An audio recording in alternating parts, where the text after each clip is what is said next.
Now, if you had a survey of CAMS professionals, these are psychologists, psychotherapists, psychiatrists, CBT therapists, CAMS nurses, and you say you're presented with a child with anxiety, where do you think the anxiety came from? And I would hazard to guess that majority of the CAMS professionals will say an anxious child comes from an anxious parent. And, you know, it's not about blaming parents, but it's about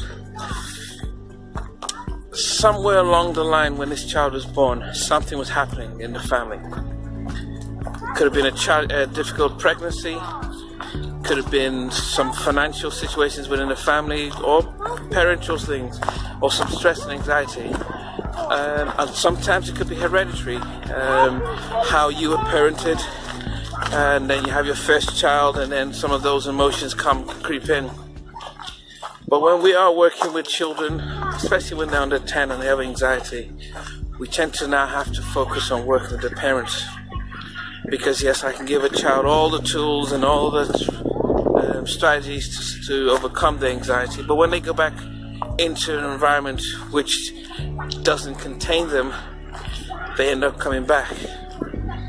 So this is when parental work becomes part of our strategy, and it becomes actually becomes something that we actually work a lot with, especially with parents. And when we have supportive parents, we actually do extremely well. But then we have parents who would say, nope, the problem is not with us, but with the child. So, as I said, that's a strategy in its own, trying to work with parents and trying to explain that it's not your fault, but this is a situation, and you're the best person to support us in helping treat your child.